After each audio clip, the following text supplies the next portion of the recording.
நம்ம தரிசனத்தை கேட்டுட்டு அவன் வந்திருக்கிறான். இது ரொம்ப, அதாவது இதுதான் யார் செய்ததுன்னா மோசேயும் யோசுவாவும் செய்தாரு. முதல்ல போயிட்டு அந்த தேசம் எப்படி இருக்குதுன்னு என்ன செய்யுங்க, பார்த்துட்டு வாங்க. அது நல்ல தேசமா இல்லை வேற என்ன பிரச்சனை இருக்குதா, அந்த மாதிரி தரிசனத்தை கேட்டு அவங்க ஆயத்தமாகி வந்திருக்கிறாங்க. அல்லேலூயா. இந்த நாளையும் ஆண்டவர் தேவனுடைய செய்தியை காட்டி வச்சிருக்காங்க.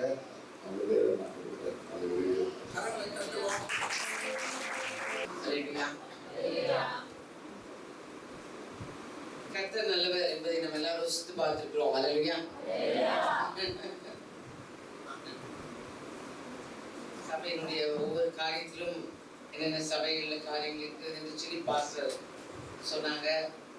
பல காரியங்களுக்காக நீங்கள் ஜெபிக்க வேண்டும் என்று சொல்லி ஒரு பாயிண்டையும் சொல்லி உங்களுக்காக ஜெபத்துக்கு வழி நடத்தினாங்க. இந்த நாளினுடைய இந்த உபவாச கூட்டத்துக்கு உங்களுக்கு எதற்காக நீங்கள் வந்திருக்கிறீங்க என்பதை யோசித்து பார்த்து சொல்றீங்களா?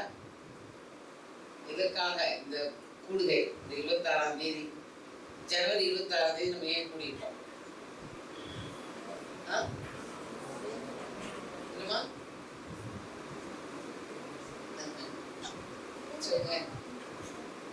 இந்த 26ஆம் தேதி இந்த இடத்துல இந்த உபவாச கூட்டம் எதற்காக நியமிக்கப்பட்டது?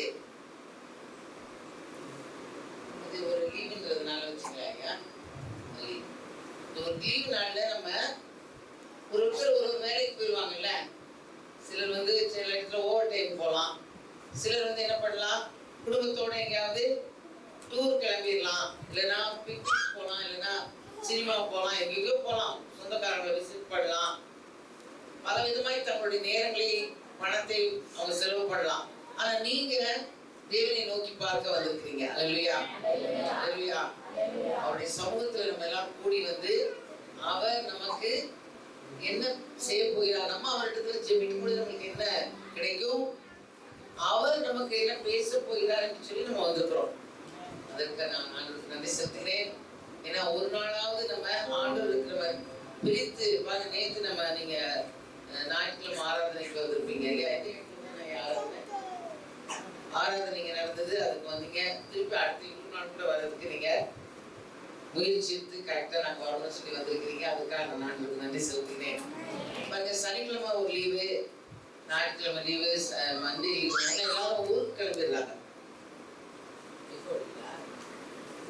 பாருங்க, நம்ம மக்கள் என்ன பண்ணிடுவாங்க, நிறைய 2 நாள் 3 நாள்னா நீங்க நியூஸ் எல்லாம் பார்த்துருப்பீங்க. இந்த திருநெல்வேலி சைடு, இந்த செங்கல்பட்டு பாடியெல்லாம் பயங்கரமா டிராபிக் ஆயிடும். பஸ்ஸஸ் அத்தனை போகும். அது கிறிஸ்துமஸ் ஹாலிடேயா இருக்கட்டும், பொங்கல் ஹாலிடேயா இருக்கட்டும், தீபாவளி ஹாலிடேயா இருக்கட்டும், 2-3 நாள் சேர்த்து வந்துருச்சுன்னு வச்சுங்களேன், மக்கள்லாம் டூர் கிளம்பிடுறாங்க. யாருமே வீட்டில் இருக்கிறது இல்லை. அது ஒரு நல்ல, நாங்கள் சின்ன வயதில் இருக்கும் பொழுது பணம்லாம் அவ்வளோ செலவு பண்ண முடியாது. பணம்லாம் சேர்த்து வைக்கிறது தான் நம்ம பார்ப்போம். செலவு பண்ண முடியாதுன்னு சொல்லி யோசிப்போம். ஊர்லாம் போய் சுற்றிட்டு வர்றதுலாம் எங்களால் முடியாது. பொதுவாக மக்கள் ஊரெல்லாம் ரொம்ப போக மாட்டாங்க. ஒரு 2 வருஷத்துக்கு ஒரு தடவை, வருஷத்துக்கு ஒரு தடவை கூட போக மாட்டாங்க. ஆனால் இப்போ அப்படி கிடையாது. மக்கள் ஒரு 2 நாள் 3 நாள் லீவ் கிடைச்சோன்னே எங்கே கிளம்பிடுறாங்க. அவங்க ஏதாவது 2 வீலர்லையாவது ஏறிட்டு 2 பேர் 3 பேருக்குலாம் உட்காந்து எங்கேயோ கிளம்புறாங்க. அப்படி பல இடங்களில் போய் சுற்றி பார்த்து நிறைய ஜாமான்லாம் வாங்குறாங்க. அதையும் நான் பார்க்குறேன். நாட்டில் பழைய பொருட்கள்லாம் வேண்டாம், எல்லாத்தையும் போட்டு உடனே ஜாமானா வாங்குறாங்க. ஆன்லைன்ல வாங்குறாங்க, இல்லைன்னா கடைகளில் போய் வாங்குறாங்க. எப்படியாவது நிறைய பொருட்களை வாங்குறாங்க. மக்களுடைய வாழ்க்கை தரத்தை இப்படி மாற்றிக்கொள்கிறார்கள். அதுவும் ஒரு வித்தியாசத்தை நான் பார்க்குறேன். நான் சொன்ன மாதிரி, பாஸ்டர் சொன்ன மாதிரி, ஆண்டவருடைய காரியத்தில் எப்படி இருக்கிறாங்க மக்கள் அப்படின்னா, பின்தங்கி போயிருக்காங்க நான் சொல்ல மாட்டேன். ஒரு மேலோட்டமான காரியத்துல இப்பொழுது நம்ம இருக்கிறோம். பல காரியங்கள் செய்யறதுல ஆண்டவர் ஒண்ணா இருக்கிறார். அவர் தான் முக்கியம், அவர் தான் முதல்ல அப்படின்னு வைக்கிற அந்த நாட்கள் இப்பொழுது கடந்து போயிருக்கு. இதற்காக தான் இப்படிப்பட்ட கூடுகைகள், விசேஷமான தினங்களை ஒதுக்கி நம்ம அவருக்காக ஒரு நாளை கொடுத்து அதற்காக நம்ம பிரத்யட்சமாய் நம்ம காத்திருந்து நம்ம ஜெபிக்க வந்திருக்கிறோம். விசேஷமா இந்த நாள் குடியரசு தினமா இருப்பதனால தேசத்துக்காக நம்ம ஜெபிக்கிறதுக்கு வந்திருக்கிறோம். தேசத்துல நடக்கிற காரியங்கள் எல்லாவற்றையும் நம்ம பார்க்கிறோம். வரப்போற எலெக்ஷன்ல கர்த்தர் நமக்கு ஒரு பெரிய விடுதலையை கொடுக்க வேண்டும் என்று நம்ம ஜெபிக்கணும். அதற்கு முன்பாக சில வசனங்களை நம்ம தியானம் செய்துவிட்டு பின்பு நம்ம கொஞ்ச நேரம் நம்ம ஜெபிக்கலாம். அல்லேலூயா. கொஞ்ச நேரம் கண்களை மூடி ஜெபிப்போம். இயேசுவே, இந்த நேரத்துல கர்த்தாவே, இந்த புல்பிட்ல அப்பா கர்த்தாவே நின்று மெசேஜ் கொடுப்பதற்கு கொடுத்த எனக்கு தருணத்திற்காக நன்றி ஆண்டவரே. ஆண்டவரே அப்பா, சரீர பலவீனம் இருக்கிற நேரத்துல கூட ஆண்டவரே என்னை கொண்டு ஒரு காரியத்தை செய்யும்படியாக அழைத்து வந்தீரே, உமக்கு நன்றி. இந்த இடத்துல இந்த பாஸ்டர் அப்பா எனக்கு என்னுடைய கணவருக்கும் இந்த வாய்ப்பை கொடுத்து இப்படி வசனத்தை சொல்லும்படியாய் பேசும்படியாய் அப்பா இந்த தருணத்தை கொடுத்ததுக்காக நன்றி செலுத்துகிறேன். இந்த நேரம் அப்பா உம்மால் வந்தது, நீர் கொடுத்தது, நீர் என்ன செய்ய வேண்டும் என்று சித்தம் கொண்டீரோ அதனை செய்ய. ஆண்டவரே கர்த்தாவே சுவாமி, என் வார்த்தையும் என்னுடைய இதயத்தின் தியானமும் உமக்கு பிரீதியா இருப்பதாக இயேசுவின் மூலம் ஜெபிக்கிறேன் பிதாவே. அல்லேலூயா. மேலான இந்த நேரத்துல கலாத்தியர் எழுதின புஸ்தகம் 5ஆம் அதிகாரத்தை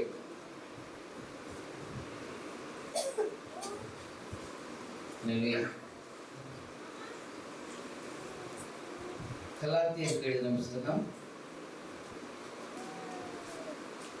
5ஆம் அதிகாரம்.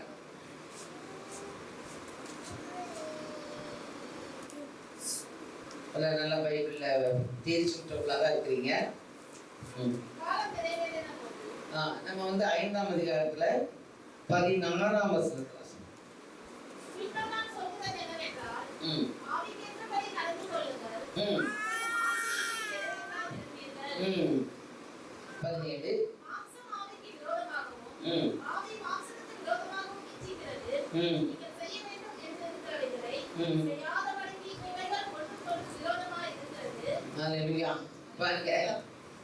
இப்ப பாஸ்டர் ஒரு காரியத்தை சொல்லிட்டு பரிசுத்தம் சொல்லிட்டே இருந்தாங்கல்ல. இப்ப பரிசுத்தப்படுத்திக்கிறதுனா என்னங்க சொல்லுங்க பாப்போம்.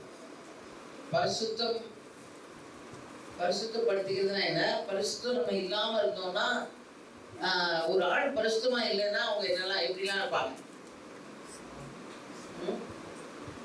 பாவம் செய்வாங்க. என்ன பாவம்லாம் செய்வாங்க? ஏதாவது சொல்லுங்க. திருடுவாங்க, அப்புறம் கொலை செய்வாங்க, ஆழ்க்க போடுறதுக்கு ஆசைப்படுவாங்க, 10 கற்பனைகள் இருக்கிறது எல்லாத்தையும் அவங்க மீறுவாங்க. சரி, விபச்சாரம் செய்வாங்க, வேசித்தனம் செய்வாங்க, எல்லாம் பண்ணுவாங்க. அதே கலாத்தியர் இதே 5ஆம் அதிகாரத்துல பின்னால் அப்படி பார்த்துட்டே வந்தீங்கன்னா பாருங்க.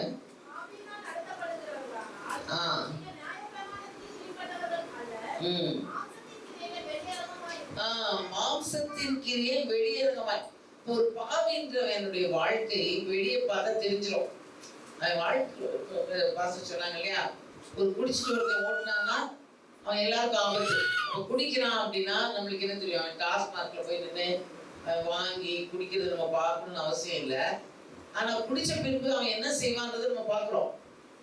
அதே போல ஒரு மனுஷனுடைய வாழ்க்கையில பாவம் இருக்கும் பொழுது அவன் என்ன பண்றான்? என்னெல்லாம் பண்றாங்க? மாம்சத்தின் கிரியைகள் வெளியேற்றமாயிருந்த அவையாவன விபச்சாரம், வேசித்தனம், அசுத்தம், காமவிகாரம், விக்கிரக ஆராதனை, பகைகள், விரோதங்கள், வைராக்கியங்கள், கோபங்கள்,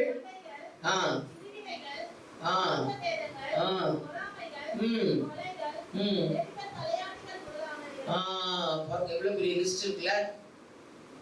இதுல எதுலயுமே ஏதாவது ஒண்ணு நம்ம மாட்டிப்போம் இல்லையா?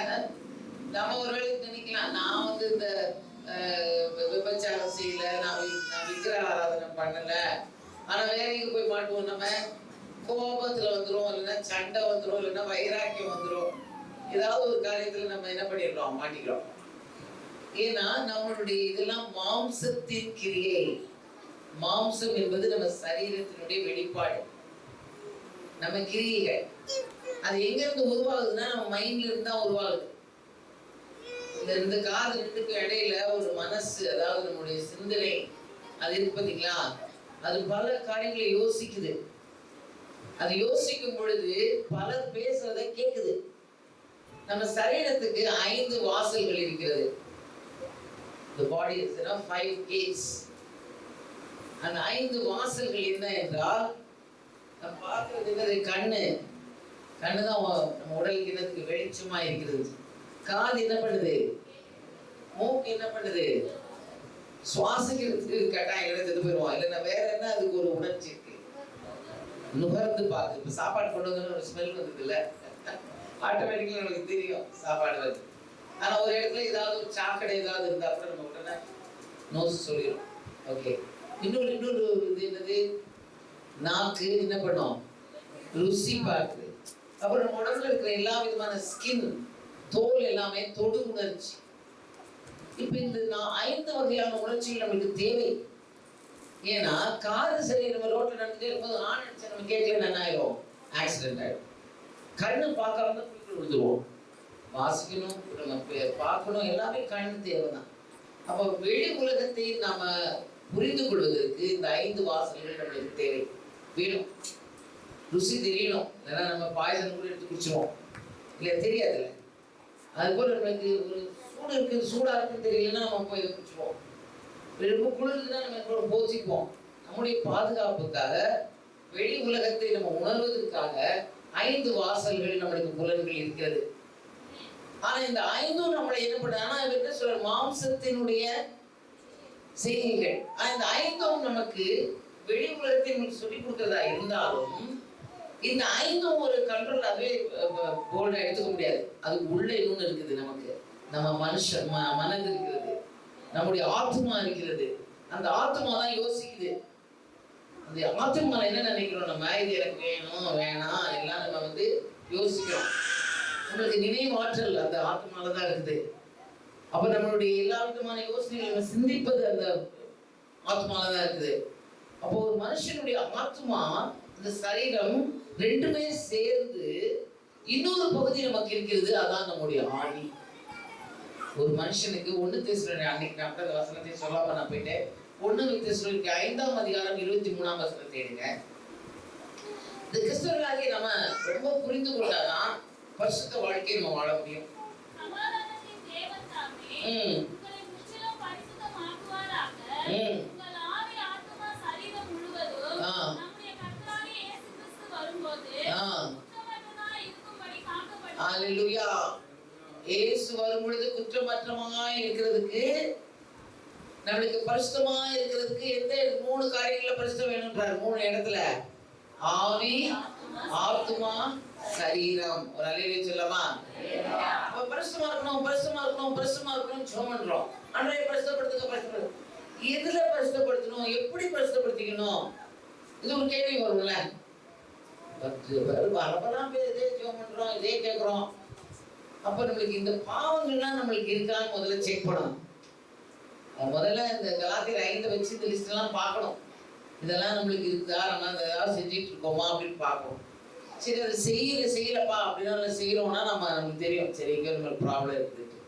அப்புறம் பரிசுத்தமாய் வாழ வேண்டும் என்றால் ஆவி, ஆத்மா, சரீரம் 3ம் அவர் வரும் பொழுது பரிசுத்தமாய் காக்கப்பட வேண்டும்.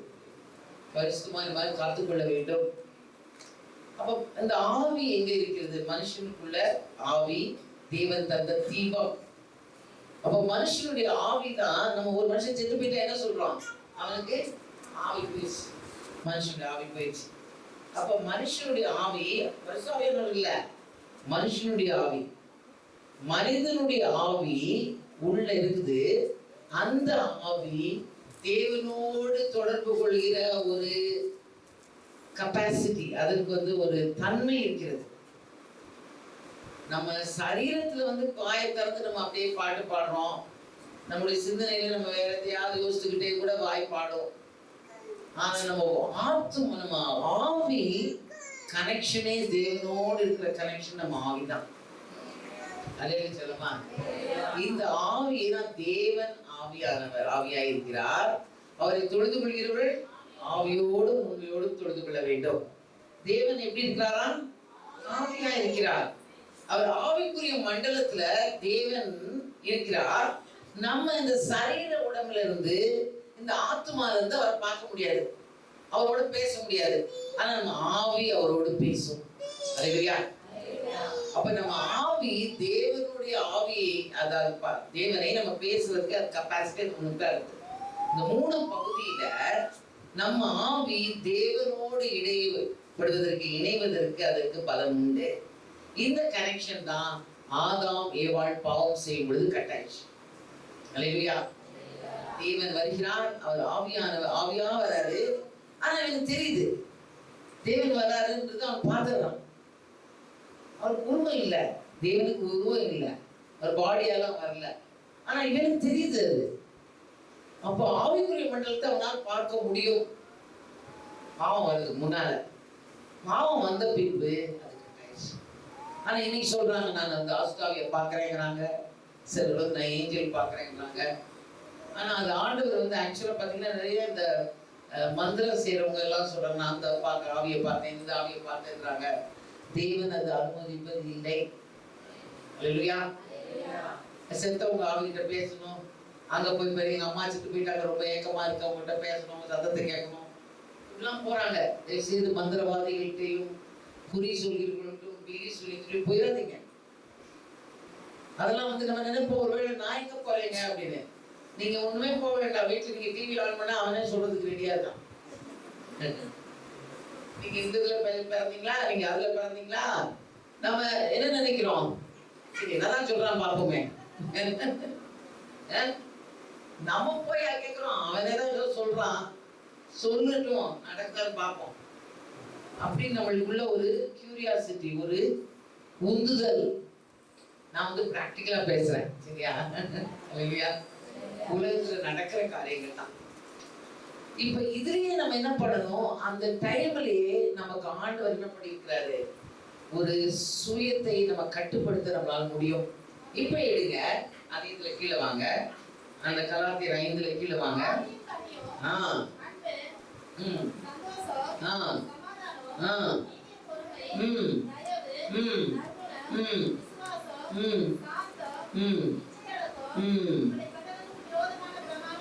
ஒன்றுமில்லை, இச்சை அடக்கம்னு ஒண்ணு இருக்கு பாருங்க, செல்ஃப் கண்ட்ரோல். அது அங்க இச்சையை நம்ம அடக்கணும். இச்சைன்னு ஆசைதான், வேற ஒண்ணும் இல்லை.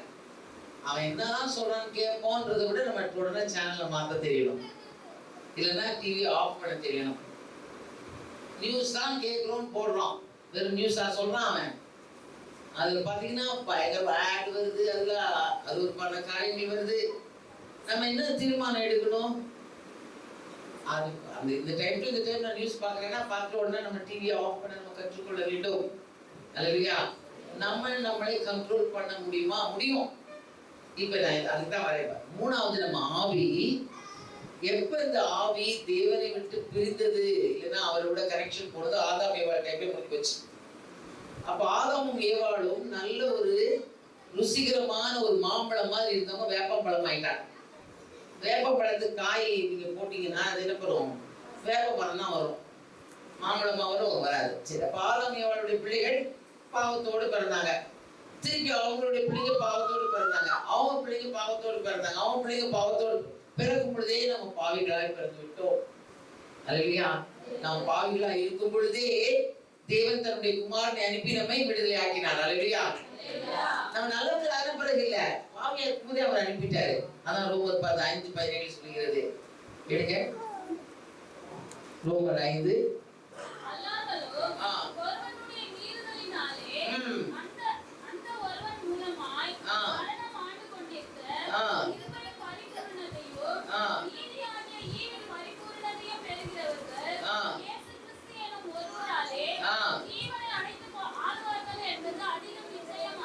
அல்லேலூயா. ஒரே மனுஷனால் பாவம், பாவத்தால் மரணம் என்ன பண்ணுது, உலகத்தில் பிரவேசித்தது போலவும் எல்லா மனுஷனும் பாவம் செய்தபடியால் மரணம் எல்லாருக்கும் வந்தது போலவும் இதுவும் ஆயிற்று. அல்லேலூயா. ஒருத்தர் நம்ம பாவிகளாய் இருக்கும் பொழுதே தேவன் நமக்காக அவர் தன்னுடைய சொந்த குமாரை நமக்கு அனுப்பினார். அந்த வசனத்துல நம்ம கண்டுபிடிக்கிறது 5ஆம் அதிகாரம். நாம் பாவிகளாய் இருக்கும் பொழுதே வசனம் 10, நாம் தேவனுக்கு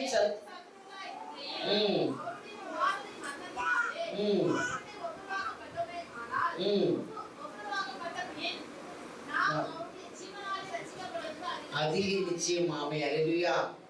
நம்ம பாவிகளா இருக்கும் பொழுதே, நம்ம அவருக்கு எதிரியா சத்துருக்களா இருக்கும் பொழுதே தேவன் தன்னுடைய ஒரே குமாரன் மூலமாய் நம்மை விடுதலை ஆக்கினார். அல்லேலூயா. ஏன்னா அந்த ஒரே மனுஷன் செஞ்ச பாவத்தினால உலகமெல்லாம் பாவம் ஆயிடுச்சு. அப்போ ஒரே மனுஷனுடைய கீழ்ப்படிதலினால், அந்த ஒரு மனுஷன் யாரு கீழ்ப்படிந்தவர்? இயேசு கிறிஸ்து. அல்லேலூயா சொல்லமா. இயேசு கிறிஸ்து 100% மனுஷனா வந்தார். 100% அவர் கடவுளா இருந்தாலும் 100% அவர் மனுஷன். நம்ம ஏதாவது சொன்னோம்னா இயேசு பாவம் செஞ்சாரா? செய்யவே இல்லையே. நீங்களும் பாவம் செய்யாம இருக்கணும். ஆண்டவர் சொல்றாருல்ல, நான் பரிசுத்தரா இருக்கும்போது நீங்களும் பரிசுத்தரா இருங்கள். செய்ய முடியாதது சொல்வாரா அவரு? சொல்லுங்க. நம்மளால செய்ய முடியாததை சொல்வாரா? இப்ப பாருங்க, ஒரு பெரிய குண்டா தூக்கிட்டு வந்தாங்க. தூக்க முடியாது, 2 பேரும் சேர்ந்து தூக்கிட்டு வந்தாங்க. குட்டி பையனை பிடிச்சது குண்டான தூக்குவானா? தூக்க முடியாது. நம்ம சொன்னோம்னா நம்ம யாரு? நம்ம முட்டாள். செய்ய முடியாத எப்படா சொல்றது? அப்ப ஆண்டவர் நமக்கு செய்ய முடியாத சொல்வாரா? நீங்க சொல்லுங்க. செய்ய முடியாத சொல்ல மாட்டார். அப்ப நான் பரிசுத்தனா இருக்கிறது போல நீங்களும் பரிசுத்தா இருக்குன்னு என்ன அர்த்தம்? என்னால் பரிசுத்தமா வாழ முடிஞ்சுப்பா, உங்களால வாழ முடியும். யார் பரிசுத்தமா வாழ்ந்து காண்பித்தார் நமக்காக?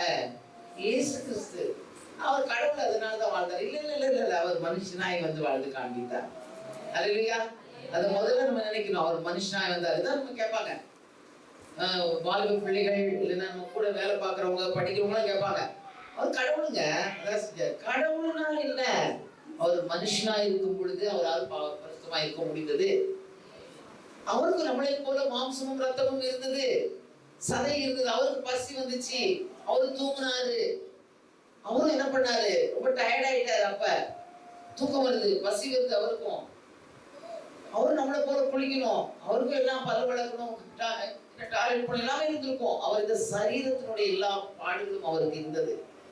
அதே போல அவருக்கும் மாம்ச இச்சை இருந்திருக்கும். அல்லேலூயா. என்னங்க இந்த காலத்துல நீங்க யோசிச்சு பாருங்க, சமாரிய ஸ்திரீ, அவளுக்கு எத்தனை 5 புருஷன் கூட இருக்குது, ஒரு புருஷன் இருக்கிறாரு. அந்த மாதிரி தனியா மத்தியான நேரத்துல வந்துருக்குது. இவர் தனியா இருக்கிறாரு. நம்ம ஊர்ல யாராவது ஒரு கெட்ட பொம்பளை ஒருத்தவங்க ஆப்டாங்கன்னா சும்மா விடுவாங்களா? அப்படிங்க யாரையும் தவறா சொல்லல, சாரி. ஏதாவது அவங்களோட கொஞ்சம் பம்பு பேசலாம், ஏதாவது பேசலாம்னு பார்ப்பாங்க இல்லையா? உலகம் அப்படிதான் இருக்குது. இந்த லேடி கெட்டவங்கன்னு ஆண்டவருக்கு தெரியும். ஏசப்பா என்ன சொல்ல வரேன்னா, பரிசுத்தத்தை காத்து கொண்டார். அல்லேலூயா. இவர் தனியா இப்படி ஒரு பொம்பளைகிட்ட பேசிட்டு இருக்காருன்னு சொல்லிட்டு அந்த யோவான் 4ஆம் அதிகாரத்துல சீஷர்கள் வந்தோம்னா ஆச்சரியப்படுறாங்க, என்ன அவர் பேசிட்டு இருக்காரு தனியா? எல்லாருக்கும் தெரியுது, மத்தியான வேளையில யாருமே இல்லாத நேரத்துல வரா. அதே போல இயேசு கிறிஸ்து 3 தடவை சோதிக்கப்பட்டான்னு பாக்குறோம். அப்புறம் சோதனை முடிந்த பின்பு சில காலம் பிசாசு அவரை விட்டு சென்றாங்க தான் வசனம் வருது. அப்ப சோதிச்சுட்டே இருந்திருக்கான். லாஸ்ட் வரைக்கும், சிலுவையில போற வரைக்கும் அவன் சோதிக்கிறான். ஆண்டவர் என்ன பண்றாரு? அந்த சோதனை எல்லாம் ஜெயித்தார். நமக்கும் சாகர வரைக்கும் சோதனைகள் இருந்துகிட்டே தான் இருக்கும். அல்லேலூயா. நம்ம பரிசுத்தத்தை காத்துக்கொண்டே இருக்க வேண்டும் தான். ஏன்னா ஒவ்வொரு நாளும் நம்மள கால வாரி விடுறதுக்கு பார்த்துக்கிட்டே இருப்பான். இப்படி நான் தள்ளி விடுவாங்களா, அப்படி நான் வழிக்கு விடுவாங்களா, இப்படி நான் தள்ளி விட்டா விடுவாங்களா, ஏதாவது பார்த்துக்கிட்டே இருப்பான். நம்மளை எதையாவது பண்ணி என்ன பண்ணுவான்? நம்மளை விழ வைப்பதற்கு அவன் தருணங்களை பார்ப்பான். நம்மளுக்கு விக்கிரக ஆராதனை இல்லை. ஆனா வசனம் என்ன சொல்கிறது? பொருளாசையாகிய விக்கிரக ஆராதனை. அல்லேலூயா. இப்ப நம்மளுக்கு தேவையில்லாத பொருள்லாம் வீட்டுல வாங்கி குவிச்சிடுறோம். 1 வாங்கினா 2 ஃப்ரீங்கிறான். சரி ஓடு அங்க, இந்த கடையில விட அந்த கடையில சீப்பா, ஓடு அங்க. அங்க வாங்கினா 1 கிலோ நம்மளுக்கு வேணும், ஆனா அவன் 5 கிலோ ஒண்ணா வாங்கினா வேற 5 கிலோ நம்மளுக்கு தேவையில்லை. ஆனா என்ன பண்றது? சீப்பா இருக்கே வாங்கிக்கலாம். ஒரு புடவை தான் வாங்கணும்னு போயிருப்போம், ஆனா நம்ம என்ன பண்ணுவோம்? ஒரு 5 வாங்கிட்டு வந்துருவோம். இப்போ ஆடி சேலு, சரி வாங்கி வச்சுப்போம். இப்ப என்ன பண்றோம்? வீடெல்லாம் பொருளாயிடும். அல்லேலூயா. மட்டும்தான் நடத்தா என்ன? எல்லாருக்கும் நடக்குது தானே? அல்லேலூயா. இந்த காரியங்கள் என்ன? அது பொருளாசை வர வர வர நம்மளுக்கு பேராசையா மாறுது. ஒரு வீடு இருக்கா 2 வீடு வேணும், ஒரு இது இருக்கா வேற இன்னொன்று வேணும், இந்த டிசைன் இல்லையா அந்த டிசைன் வேணும். நம்ம மைண்ட் என்ன பண்ணுது? அடுத்தடுத்ததுக்கு போயிட்டே இருக்குது. அப்போ மனது, நம்முடைய மனது புதிதாகிறதுனாலே மறுரூபமாக வேண்டும் என்று ஆண்டவர் சொல்கிறார். அப்ப நம்ம சரீரத்தின் இச்சை, இன்னைக்கு அது பாருங்களேன், நம்ம அந்த காலத்துல ஒரு 4 ஸ்வீட் கிடைக்கும் ஒரு கடையில போனா. ஒரு அல்வா இருக்கும், ஒரு லட்டு இருக்கும், ஒரு ஜாங்கிரி இருக்கும். இப்ப நீங்க போய் பாருங்களேன், இந்த ஸ்வீட் கடையில விதவிதமான ஸ்வீட்டு, வேற வேற பேரு எதுவும் தயாரிச்சுட்டே இருக்கான் பாருங்களேன். அவன் விடாம நம்ம சரி அன்னைக்கு பார்த்தோம், இது நல்லா இருந்துச்சு, பக்கத்துல ஒண்ணு இருந்துச்சு, அது ரொம்ப இன்னும் நல்லா பார்க்க அழகா இருக்கு, அடுத்தது அதை வாங்கி சாப்பிடணும். அப்ப மனசுல ஒரு ஆசையை தூண்டு. அதே போலதான் எல்லாமே அவனுடைய காரியங்கள் எல்லாம். பிரியாணி கடை பாத்தீங்கன்னா எத்தனை பிரியாணி கடை நம்ம தமிழ்நாட்டுல. பிரியாணினே ஒண்ணு கிடையாது முந்தி, தெரியுமா உங்களுக்கு? நான் சின்ன பிள்ளைல வளரும் பொழுது பிரியாணினா யாருக்குமே தெரியாது. நாங்க நம்மளுக்கு குழம்பு வைத்து கறி குழம்பு வைக்கிறது தான் தெரியும். சாதம் கறி குழம்பு தான் எல்லாருக்கும் தெரியும். நல்ல சாப்பாடுனா அதான். ஆனா இப்ப பிரியாணி கொஞ்சம் ஈஸி, நான் எல்லாத்தையும் ஒண்ணா போட்டு கலக்கிடலாம். ஆனா ரோட்ல ஒரு நீங்க இங்க வந்து நாங்க தாம்பரத்துல அந்த ரோம்பேட்டையில இருக்கிறோம், அந்த ரோட்ல எனக்கு தெரிஞ்ச நான் 10 டைப் ஆஃப் பிரியாணி கடை நான் சொல்ல முடியும். எல்லாம் கவுவாரி, அஞ்சப்பரா, அவன் நான் நீங்க எடுத்தீங்கன்னா ஒரு கடையில சாப்பிட்டா பிரியாணின்னா நான் அடுத்து அது வாங்கி சாப்பிடலாமே, இது வாங்கி சாப்பிடலாமே. அவங்க இன்னொரு யாராவது சொல்லுவாங்க, நீங்க அதுல சாப்பிட்டு பாருங்க, உங்களுக்கு அது வேற டேஸ்ட் தெரியும். அப்ப என்ன ஆகுது, மனுஷனை இந்த இச்சையினாலே தூண்டிக்கொண்டே இருக்கிறாங்க. நம்ம உடலுக்கு சாப்பாடு வேணுமா, வேணும். நம்மளுக்கு ட்ரெஸ் வேணுமா, வேணும். ஆனா நம்மளுக்கு என்ன செய்யுது, தேவைக்கு அதிகமாய் நம்ம நேரங்களை அதிலே செலவு பண்ண வைக்கிறான். நம்ம நேரம் எல்லாம் அப்படி போயிடுது. ஸோ அப்புறம் நம்மளுக்கு எது முதல்ல எது வேணும், அந்த லிஸ்ட்ல லாஸ்ட்ல இச்சை அடக்கம் இருக்கு. முதல்ல நம்மளுக்கு இச்சை அடக்கம் வேணும். ஆனா அதுக்கு அவ்வளவு லிஸ்ட் பாருங்களேன். அந்த ஆவியின் கனி திரும்ப வாசிக்குமா, அன்பு, சந்தோஷம், சமாதானம், நீடிய பொறுமை, தயவு, நற்குணம், விசுவாசம், சாந்தம், இச்சையடக்கம். இந்த 9ம் ஆவியானவருடைய குணம் மட்டுமல்ல, மறுபடி பிறந்த உங்களுடைய என்னுடைய ஆவியின் குணம். ஒரு அல்லேலூயா சொல்லலாமா? 3 போர்ஷன்ல ஒரு போர்ஷன் ஆர்டர் ஏற்றுக்கொண்டோட பரிசுத்தம் ஆயிடுச்சு. அல்லேலூயா. இன்னும் அது பரிசுத்தமே ஆக தேவையில்லை. இயேசுவை நீங்க என்னைக்கு சுதந்திரீச்சையாக ஏற்றுக்கொண்டீங்களோ, என்னைக்கு நீங்க ஞானஸ்தானம் எடுத்து அந்நிய பாஷையை பேசி அவரோடு நாங்க இணைஞ்சிட்டோமோ, 3 போர்ஷன்ல ஒரு போர்ஷன் பரிசுத்தம் ஆயிடுச்சு. ஆனா இந்த ப்ராப்ளமே இந்த 2 தான். நம்ம ஆத்மாவும் சரீரம் தான் என்ன பண்ணோம், இதை பிடிச்சி அடிச்சுட்டே இருக்கோம். நம்ம அதை செய்யலாமா, இதை செய்யலாமா, நம்ம பரிசுத்தத்தை விட்டு விலகுவதற்கு தூண்டிக்கொண்டே இருக்கும். அதனாலதான் இந்த ஆவி, நம்ம மனுஷனுடைய ஆவி, தேவன் தந்த தீபம் பரிசுத்த ஆவியானவரோடு இணைந்திருக்கும் பொழுது அவர் சொல்வதை கேட்டு நம்ம ஆத்மாவுக்கு நம்ம கட்டளை கொடுக்க வேண்டும், நம்ம சரீரத்துக்கு நம்ம கட்டளை கொடுக்க வேண்டும். அதனாலதான் உபவாசம் பண்றோம். அல்லேலூயா. நம்ம உபவாசம் பண்ணுவதற்கு பெரிய நோக்கம் என்னவென்றால், ஏய் சரீரமே நீ வாலாட்டாத, எனக்கு மேல நீ போய் உட்கார்ந்துட்டு நீ சொல்ல முடியாது, நீ கீழே பாரு, நான் உன்னைய அடக்கி வைக்கிறேன். அல்லேலூயா. நீ எனக்கு கீழே இருக்கணும். நான் இன்னைக்கு பார்க்கும்போது நம்மளே என்ன பண்ணணும், நம்மளே ஒரு ஃபாஸ்டிங் போடணும். ஒரு வாரத்துக்கு நான் என்ன பண்ண மாட்டேன், டிவி பார்க்க மாட்டேன். பார்த்துருவோமே. அல்லேலூயா. ஒரு மாசத்துக்கு நான் என்ன பண்ண மாட்டேன், வாட்ஸ்அப் பண்ண மாட்டேன். அவ்வளவு தலை வெடிச்சிருவேன். ஒரு சர்வே எடுத்தாங்கன்னா, ஒரு வீட்டுல தீப்பிடிச்ச உடனே வெளியே வேகமா ஓடும் பொழுது முதல்ல நீங்க எதை எடுத்துட்டு ஓடுவீங்க கேள்வி கேட்டாங்க. முதல்ல எல்லாரும் எதை எடுத்துட்டு ஓடுவீங்க, போனுதான். அதுதான் எல்லாமே எல்லாமே இருக்குது. பிள்ளை வேணும் இல்ல, எல்லாரும் சொன்னது என்ன, முதல்ல மொபைல் தூக்கிட்டு ஓடுவாங்க. அதுக்கு தான் எல்லாம் கிடைச்சிடும். உலகம் என்ன ஆயிடுச்சு, அப்ப நம்ம யோசிச்சு பார்க்கணும்.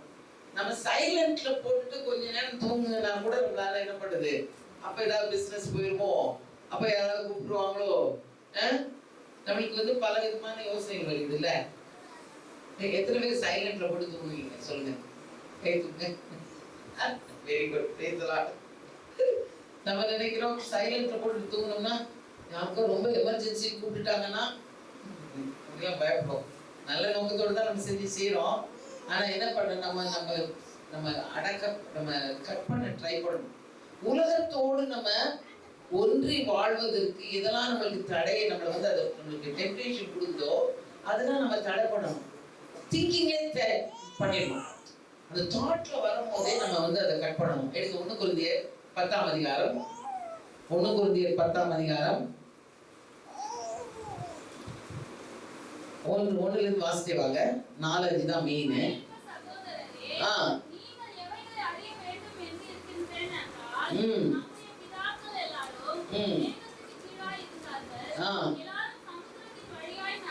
சாரி 2 கொரிந்தியர் 2 கொரிந்தியர்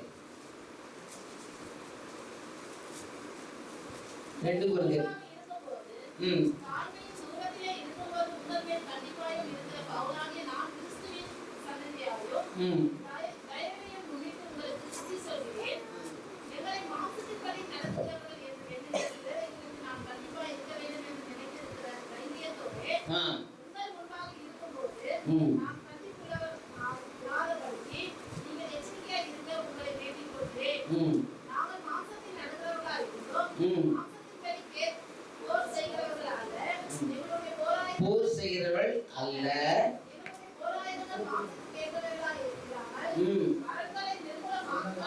நம்முடைய போர் ஆயுதங்கள் அப்படின்னா நம்முடைய வெப்பன்ஸ்.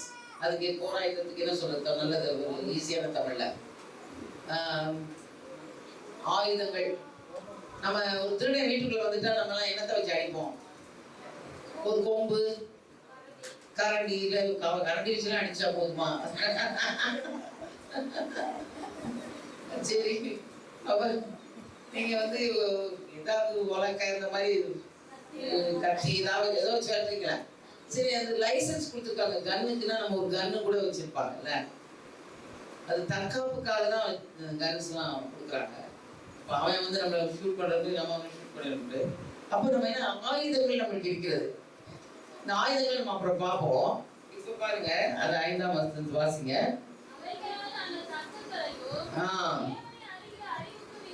இந்த ஆயுதங்களை வச்சு நம்ம என்ன செய்யறோமா? தர்க்கங்களையும்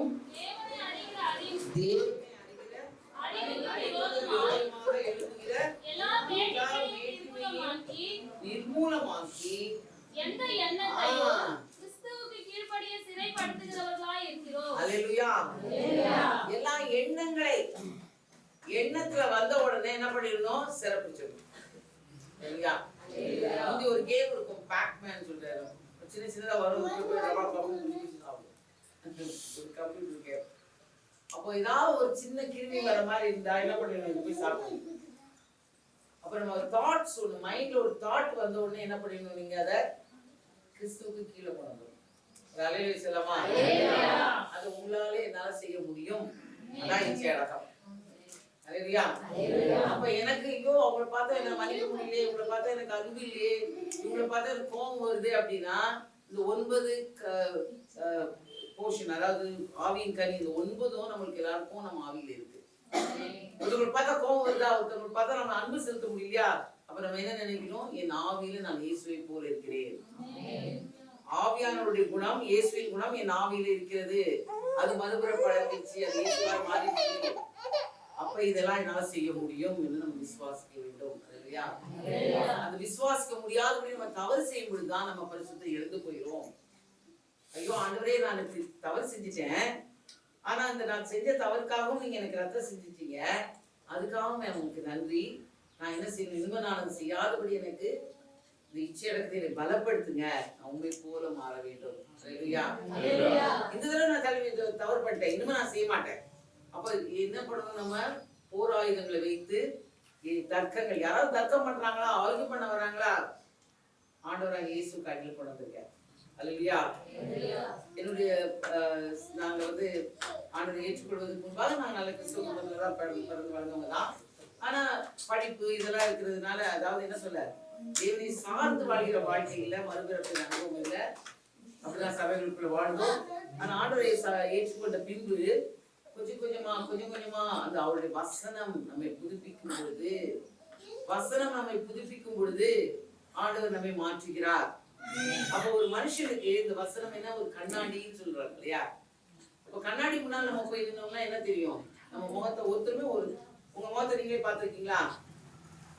நம்மளே நம்ம முகத்தை பார்த்துருக்கோமா? கண்ணாடி முன்னால் தான் பார்க்கணும். நேரா நம்ம முகத்தை நம்ம பார்க்க முடியுமா? அப்ப நம்முடைய ஆவிக்குரிய கண்ணாடியாகி இதை வாசித்தால்தான் நம்மளுடைய உள்ளான மனுஷனுடைய நிலைமை அது காமிக்கும். இந்த வசனம் உங்களுக்கு சொல்லும், இன்னைக்கு நீ இது செய்யல, இன்னைக்கு நீ இப்படி பண்ணிட்ட. இது வசனத்தை அதிகமாக வாசிக்காவிட்டால் மனம் புதிதாக முடியாது. அல்லேலூயா. மனம் புதிதாக வேண்டும் என்றால் வசனம் உள்ள போயிட்டே இருக்கணும். அப்ப நம்ம சோல், அதாவது நம்ம ஆத்மா பலன் அடைய நம்ம சாப்பிட்டுட்டே இருக்கணும். எதை சாப்பிடணும்? மனுஷன் அப்பத்தினால் மாத்திரமல்ல வார்த்தையினாலும் பிழைப்பான். இப்ப வசனம் நம்ம எத்தனை அதிகாரம் வாசிக்கிறோமோ வாசிச்சுக்கிட்டே இருக்கணும். ஒரு வருஷம் ஒரு பைபிள் வாசிக்கிறதுக்கு திட்டம் வச்சிருக்கீங்களா? வாசிக்கிறீங்களா? ஒரு வருஷத்துக்கு பைபிள் ஒரு தடவை வாசிக்கிறேன் அப்படின்னு சொல்லி லிஸ்ட் போட்டுக்குங்க. தம்பி உட்காரணும், ஓடக்கூடாது. அப்ப பாருங்க, ஒரு வருஷத்துக்கு பைபிள் வாசிக்கிறதுக்கு நம்மளுக்கு லிஸ்ட் வச்சுக்கீங்க. இல்ல ஒரு வருஷத்துல 2 தடவை வாசிக்க பாருங்க. வாசிங்க, அதிகமா வாசிக்கிட்டே இருக்க வசனத்தை. நம்ம என்ன உலக மனுஷன் சொல்றான், நீ பிஎஸ்சி எல்லாம் படிச்சா பத்தாது, என்ன பண்ணணும்? போஸ்ட் கிராஜுவேட் பண்ணு. போஸ்ட் கிராஜுவேட் பண்ணா இப்ப வேலை கிடையாது. பிஎஸ்சி பண்ண அப்படிலாம் லெக்சரா ஆக முடியாது. படிச்சுட்டே இருக்க சொல்றாங்க. நல்லதுதான், உலக ஞானம் நல்லது. ஆனா உலக ஞானத்தை வைத்து நம்ம என்ன பண்ண முடியாது? இந்த வாழ்க்கையில, ஆவிக்குரிய வாழ்க்கையில நம்ம வாழ முடியாது. அந்த உலக வாழ்க்கைக்கே நம்ம எவ்வளவு படிக்கணும்னா, ஆண்டவருடைய ஆவிக்குரிய வாழ்க்கையை நம்ம பலமாய் வாழணும். நம்ம பிசாசு தடுக்க கூட நம்ம எவ்வளவு படிக்கணும் இதை. அல்லேலூயா. படிக்க வெளிப்பாடு வந்துட்டே இருக்கும். அல்லேலூயா. வசனத்தை நம்ம அதிகமாய் வாசிக்க கற்றுக்கொள்ள வேண்டும். ஆமா, நம்ம பாஸ் பண்றோம், நம்ம அந்நிய பாஷை பேசுறோம், நம்ம துதிக்கிறோம், சபைக்கு வரோம், காணிக்கை கொடுக்குறோம், எல்லாம் கரெக்ட். வசனங்களை வாசிக்கலைன்னா நம்ம கற்பாறை மேல் கட்டின வீடா இருக்க மாட்டோம். அல்லேலூயா. ஒரு சின்ன பிள்ளைங்க ஏதோ ஒரு பாட்டு நம்ம பாடுவோம் இல்லையா சின்ன வயசுல, கற்பாறையின் மேல் கட்டினவன் புத்தி உள்ளவன். அந்த பாட்டு உங்களுக்கு தெரியுமா? கை தூக்குங்க. ஒரு சின்ன பாட்டு பாடலாமா? அங்கே ஒரு சிறு பிள்ளைங்களுக்கு சிறப்பாச்சு. ஓகே, ஏன்னா இது ரொம்ப சின்ன சண்டே கிளாஸ்ல படிச்சதுதான். நானும் உங்களை மாதிரி பாடுறேன். கற்பாறையின் மேல் கட்டினவன் புத்தி உள்ளவன். சொல்லுங்க. கற்பாறையின் மேல் கட்டினவன் புத்தி உள்ளவன். கற்பாறையின் மேல் கட்டினவன் புத்தி உள்ளவன். கற்பாறையின் மேல் கட்டினவன் புத்தி உள்ளவன். பெருமழை பெய்தது, பெருமழை பெய்த நீர் உயர்ந்தது. பெருமழை பெய்து நீர் உயர்ந்தது. பெருமழை பெய்து நீர் உயர்ந்தது. அந்த வீடு நிலைத்து நின்றது. அந்த வீடு நிலைத்து நின்றது. மணலின் மேல் கட்டினவன் புத்தியற்றவன். மணலின் மேல் கட்டினவன் புத்தியற்றவன். மணலின் மேல் கட்டினவன் புத்தியற்றவன். பெருமழை பெய்தது. அதே போல பெருமழை பெய்து நீர் உயர்ந்தது. பெருமழை பெய்து நீர் உயர்ந்தது. பெருமழை பெய்து நீர் உயர்ந்தது. அந்த வீடு அழிந்து போனது. அந்த வீடு அழிந்து போனது. கற்பாறையான இயேசுவின் மேல் கட்டுவாயானால். கற்பாறையான இயேசுவின் மேல் கட்டுவாயானால். கற்பாறையான இயேசுவின் மேல் கட்டுவாயானால். உன் ஜெபம் கேட்கப்படும். உன் ஜெபம் கேட்கப்பட்டு மேன்மையடைவாய். உன் ஜெபம் கேட்கப்பட்டு மேன்மையடைவாய். உன் ஜெபம் கேட்கப்பட்டு மேன்மையடைவாய். நீ என்றும் நிலைத்திருப்பாய். நீ என்றும் நிலைத்திருப்பாய்.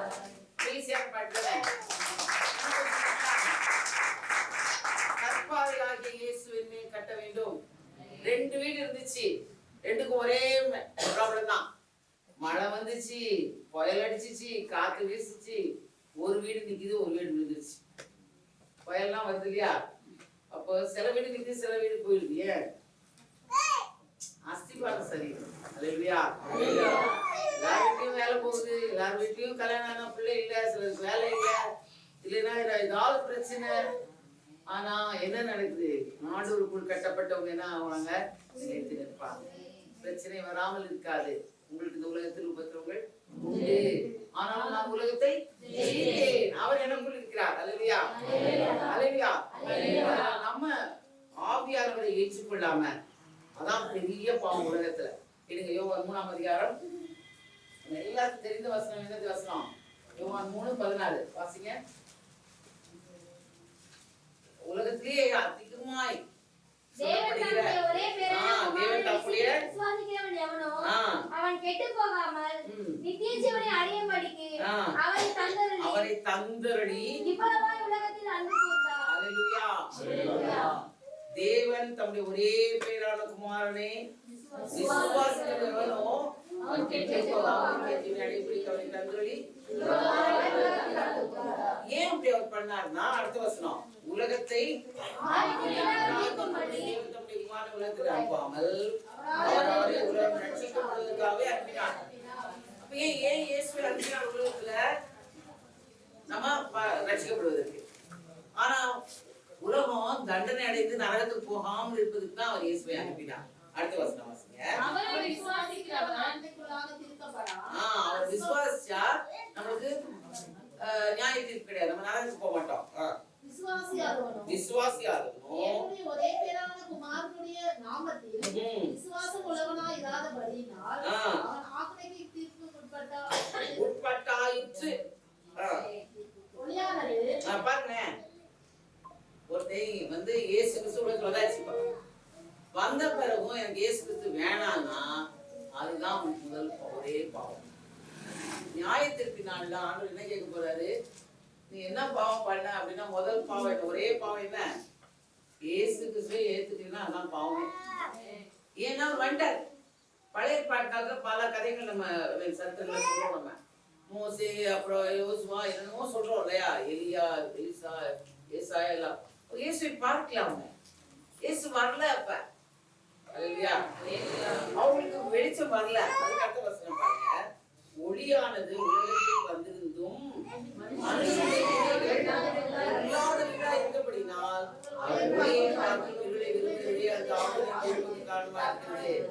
பொல்லாமல் செய்கிற எவனும் ஒளியை பகைக்கிறான், தன் கிரியில் கண்டிக்கப்படாதபடிக்கு ஒளியிடத்துக்கு வரான். சத்தியத்தின்படி செய்கிறவனோ தன் கிரியில்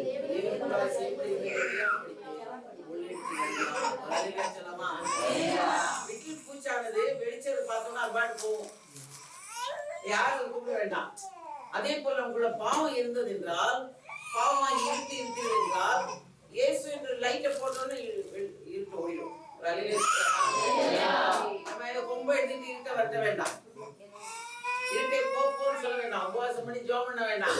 இன்னைக்கு நமக்குள்ள பலவிதமான ஆண்டு பிரியமில்லாத காரியங்கள் இருந்தால், மாம்சமான கிரியைகள் நமக்குள்ள இருந்தால், ஐயோ அது போ நம்ம சொல்ல வேண்டாம். ஆவியில என்னுடைய ஆவியில ஆண்டுடைய குணம் எனக்கு இருக்கிறது, ஆண்டு போல் நான் இருக்கிறேன். அவருடைய ஒளி எனக்கு முழுமையாய் வந்தால், பையனுக்கு என்னமா பசிக்குதா? பிஸ்கெட் எடுத்து உனக்கு கொடுங்க பாருங்க.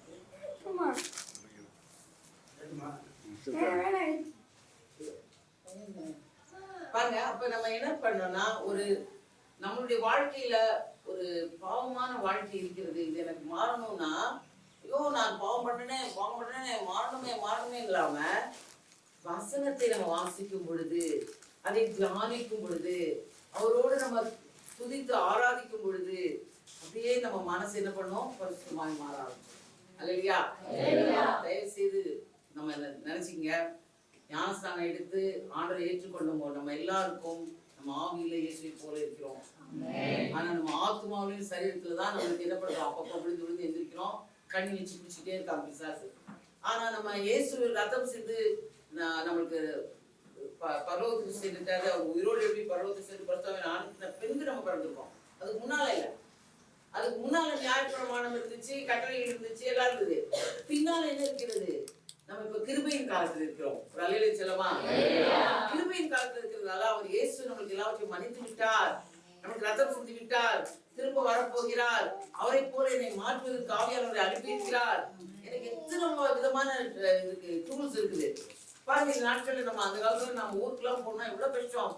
போய் அதை புக் பண்ணா போய் ட்ரெயின்ல போய் நின்று அந்த லைன்ல நின்று ஒரு புக் பண்ணி அது வெயிட்டிங் லிஸ்ட் இருக்கா RAC பார்த்து பிளாட்ஃபார்ம்.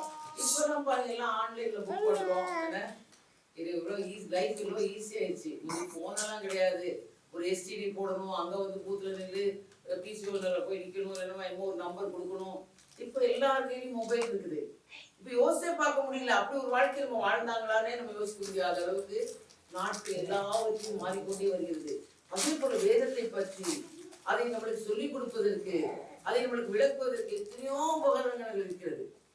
நீங்க ஆன்லைன்ல போனா எவ்வளோ உங்களுக்கு பைபிள் வியாக்கியானங்கள், பைபிளை பற்றிய காரியங்கள், அதை எப்படி வாசிக்கலாம், எப்படி தியானம் பண்ணலாம், எப்படி நம்ம உபவாச கூட்டங்களை ஆன்லைன்ல நீங்க சேர்ந்து ஜெபிக்கலாம், எத்தனையோ ஹெல்ப் இருக்குது நம்மளுக்கு. இதெல்லாம் நம்ம எடுத்து நம்மளை நாம என்ன பண்ணணும், முயற்சி செய்து நம்ம வளர வேண்டும். எனக்கு ஆன்லைன்ல மாத்துக்க நிக்க முடியாது, நம்ம ஏதாவது செய்யணும் இல்லைங்க.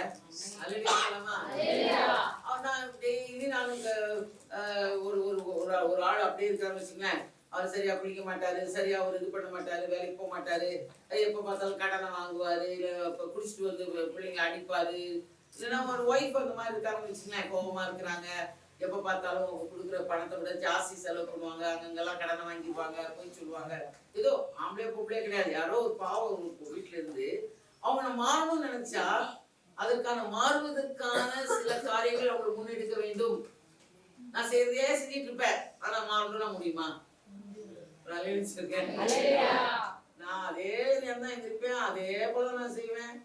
இப்ப என் உடம்புல சில வியாதிகள் இருக்கிறது என்றால் டாக்டர் இதை சாப்பிடாது அது சாப்பிடாதுன்னு நான் சாப்பிடாதெல்லாம் சாப்பிடுவேன், நான் செய்யறதெல்லாம் செய்வேன். ஆனா நான் ஜோம் பண்ணா எனக்கு எல்லாம் வியாதி போயிடணும்னா முடியாதுல்ல. அப்போ அதே போலதான் ஆண்டவருடைய காரியத்திலும் ஆண்டவர் நம்மளுக்கு வேத புத்தகத்தை கொடுத்தாரு.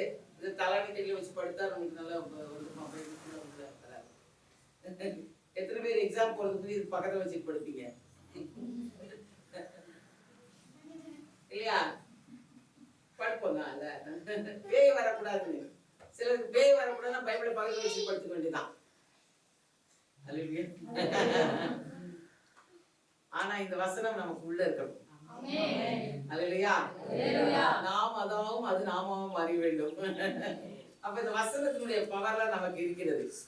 யாராவது சொல்லுவோமா, நம்ம எக்ஸாம் படிக்கவே வேண்டாம், புக்ஸை பக்கத்துல வச்சு படுத்து தூங்கு, எக்ஸாம் எழுதலாம்னு சொன்னா நம்ம கேட்போமா?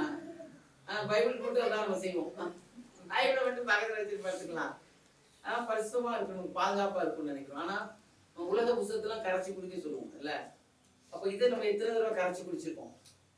நிறைய பேர் அழகா வசனம் சொல்றீங்க, ரொம்ப ஸ்தோத்திரம். பாஸ்டர் உங்க சபையில இருக்க எல்லாரும் நல்ல வசனம் சொல்றாங்க. ஏதோ சொல்றீங்களா? அப்ப பாருங்க, நிறைய பேருக்கு வசனம் நல்லா தெரியுது. ஒரு ஆரம்பிச்ச உடனே எல்லாரும் சொல்றீங்க ரொம்ப ஸ்தோத்திரம், ஆண்டவருக்கு மகிமை உண்டாவதாக. ஆனாலும் நம்ம என்ன செய்யணும், வசனத்தை நம்ம பிராக்டிக்கலா நம்ம யூஸ் பண்ண ஆரம்பிக்கணும். அல்லேலூயா. ஒரு வசனம் எபேசியருக்கு எழுதிய நிருபம் 5ஆம் அதிகாரம், எபேசியர் 5ஆம் அதிகாரம் 10ஆம் வசனம். கர்த்தருக்கு பிரியமானது இன்னதென்று நீங்கள் சோதித்து பாருங்கள், கனியற்ற அந்தகார கிரியைகளுக்கு உடன்படாமல். எபேசியர் எடுத்தீங்களா?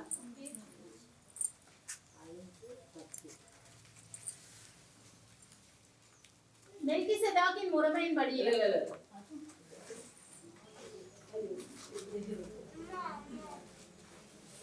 கடைசியாக என் சகோதரரே, கர்த்தரிலும் அவருடைய சத்துவத்தின் வல்லமையிலும் பலப்படுங்கள். நீங்கள் பிசாசின் தந்திரங்களோடு எதிர்த்து நிற்க தானியுள்ளவர்கள் ஆகும்படி தேவனுடைய சர்வாயுத வர்க்கத்தையும் கருத்தில் கொள்ளுங்கள்.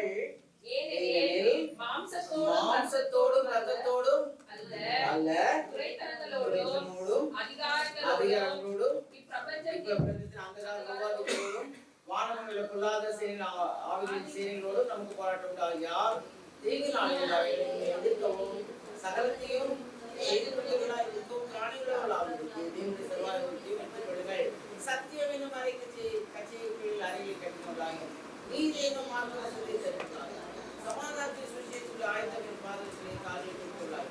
பொல்லாத நீயும் அத்தியாசங்களை எல்லாம் மதிப்புப்படுத்ததாக எல்லாருக்கும் மேலான விசுவாசத்தை செய்து கொண்டுள்ளார்கள். ரட்சியனையும் கரைச்சீராவையும் தேவசமாரி ஆவியின் பட்டையை பெற்றுக் கொள்ளுங்கள்.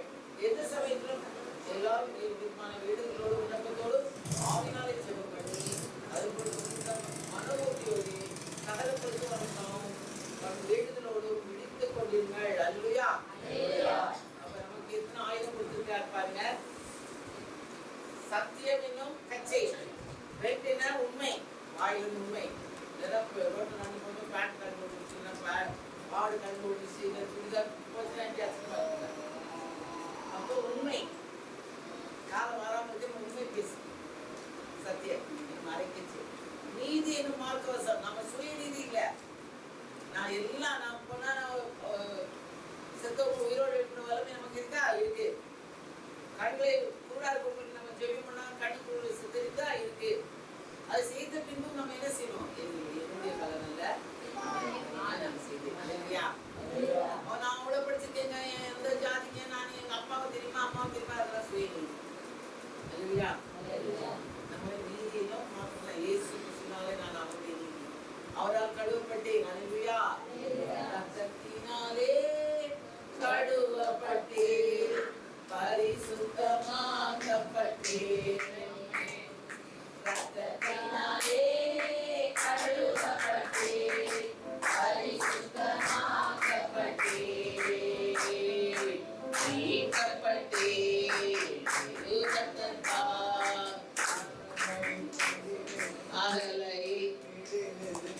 அல்லேலூயா.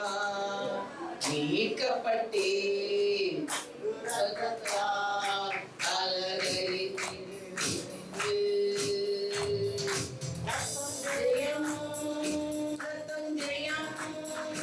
இயேசு கிறிஸ்துவின் ரத்தம் ஜெயம், ரத்தம் ஜெயம், ரத்தம் ஜெயம்.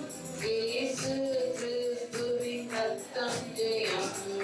ரத்தத்தினாலே கழுவப்பட்டேன், பரிசுத்தமாக்கப்பட்டேன். ரத்தத்தினாலே கழுவப்பட்டேன், பரிசுத்தமாக்கப்பட்டேன். அல்லேலூயா. அவருடைய ரத்தத்தினால் நம்ம கழுவப்பட்டோம். நம்ம ஆவியிலே நம்ம கழுவப்பட்டு பரிசுத்தம் ஆயிட்டோம். நம்ம ஆத்துமால ஒவ்வொரு நாளும் இந்த வசனத்தை வாசிக்கும் பொழுது கழுவப்பட்டு கொண்டே இருக்கிறோம். இந்த சரீரம் மண்ணுக்கு தான் போகணும். மண்ணான சரீரம் மண்ணுக்கு தான் போகுது. நம்ம மறிக்கும் பொழுது நம்ம ஆத்துமா ஆவியோட ஒட்டிட்டு போயிடும் மேல. ஆனா இந்த சரீரத்தை அப்படியே டோப்பா மாதிரி கழட்டி கீழே போட்டு போயிடும், மண்ணுக்கு தான் போகும். ஆனா இது மறுரூபமாகப்படும். அல்லேலூயா. இயேசு வரும் பொழுது, அவர் வரும் பொழுது நம்ம இந்த சரீரம் எல்லாம் மறுரூபமாக்கப்படும். புது சரீரம் நமக்கு கிடைக்கும். இயேசு கிறிஸ்து மறுரூபமாய் ஆனார்களே, அவர் பரலோகத்தில் அவர் உயிரோடு எழும்பின உடனே அப்படியே ரூப்ல வரார். அவர் அதே உடம்பு தான், தொடுங்கிறாரு. தொட்டு பாருங்க என்னைய. அவர் தோமா சொல்றாரு, நம்ம விலால கை போடணும், இங்கெல்லாம் கை போடணும், அவன் தொட்டு பாரு பாப்பி. அதே சரீரம் தான் இருக்குது, ஆனால் மறுரூபம் ஆயிடுச்சு. நான் பூட்டில வீட்டுக்குள்ள வந்துடுறாரு. அல்லேலூயா சொல்லாமா? ஆனா ஒரு ஆவி கிடையாது. ஏதாவது சாப்பிட்டு தான் கொடுங்க, சாப்பிடுறேன். அல்லேலூயா. அப்ப நம்ம சரீரமும் மறுரூபமா மாறும். அல்லேலூயா. அவர் இங்க இருக்கிறாரு அப்படின்னு பார்த்தா எம்மாவூருக்கு போயிடுறாரு. அதே போல மறுரூபமான சரீரம் வந்தவுடனே 1000 வருஷம் அவரோட நம்ம ஆளுகை செய்ய போகிறோம். இங்க உட்காந்து நம்ம அமெரிக்கா போகணும்னு சொல்லி நாங்க போய் நிற்போம். அல்லேலூயா. பிலிப்பு அப்படித்தானே வந்தாரு. ஆவியில ஒரு இடத்துல ஒரு இடத்துல எடுத்துக்கொள்ளப்பட்டார். அது போல நம்மளும் என்ன பண்ணுவோம்? சரீரம் வந்து அதுக்கு ஒரு இதே இருக்காது. நம்ம அந்த கெப்பாசிட்டி வந்துடும் மறுரூபமான உடனே. அப்போ ஆவியில நம்ம இயேசுவை போல மாறிட்டோம். ஆத்மால ஒவ்வொரு நாளும் மாறிக்கிட்டே இருக்கோம்.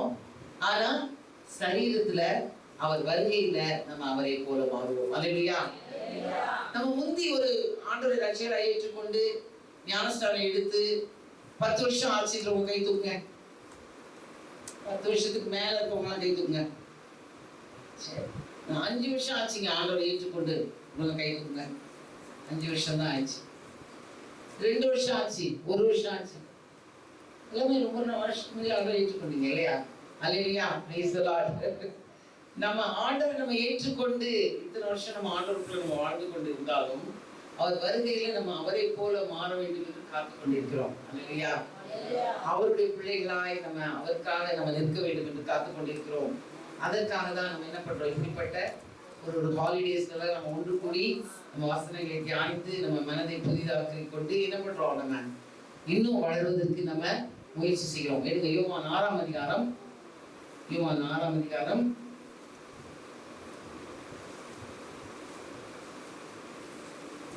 63ஆம் வசனம்.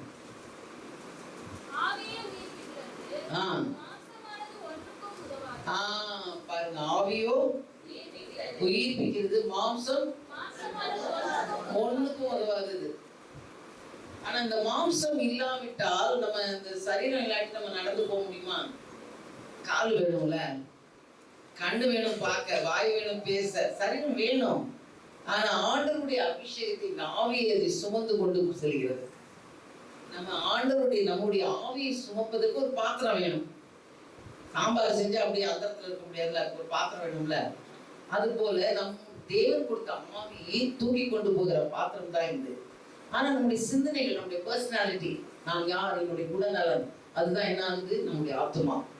ஆனா நம்ம 10 வருஷத்துக்கு முந்தைய ஆண்டவரை ஏற்றுக்கொண்டதுக்கும் இப்போதைக்கும் எங்களுக்கு மாறுதல் இருக்கா இல்லையா? பார்க்க அதே தான் இருக்கு, கொஞ்சம் வயசாயிடுச்சு, முடியெல்லாம் வெளியா போச்சு, அதெல்லாம் இருக்கட்டும். ஆனா என்னுடைய சிந்தனையில மாற்றம் இருக்கா இல்லையா? ஆமா இல்லையா? நிச்சயம் இருக்கு. அல்லேலூயா. அன்னைக்கு நான் என்ன பண்ணுவேன், சிலதெல்லாம் மன்னிக்க முடியாதுனால அன்னைக்கு என்ன பண்ண மாட்டேன், நான் ரொம்ப ஜாலியெல்லாம் பார்ப்பேன். அன்னைக்கு நான் என்ன நினைப்பேன், டவுரி கொடுக்கணும், அதெல்லாம் கரெக்ட் தானு சொல்லுவேன். ஆனா இப்ப இல்ல,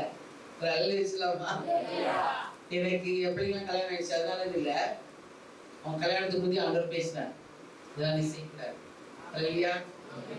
இதெல்லாம் ஆண்டுடைய காரியம் இல்லை. கிறிஸ்து உள்ள இருக்குமா, கிறிஸ்துக்கு வெளியே இருக்குமா, அவ்வளவுதான் முக்கியம். ஒரு ரவுண்டு போட்டுட்டு விளையாடுவோம்ல ஒண்ணு, நம்ம இந்த பான் ஆன் த பேங்க் ஒண்ணு நாங்க விளையாடுவோம். குதிப்பீங்களா? குச்சி குச்சி விளையாடுவோம்ல எல்லாம். அப்படி இந்த பானை எல்லாம் தண்ணிக்குள்ள குதிக்கிற மாதிரி ஒரு ரவுண்டு போட்டு ஆன் த பேங்க் எல்லாம் வெளியே குதிக்கணும்.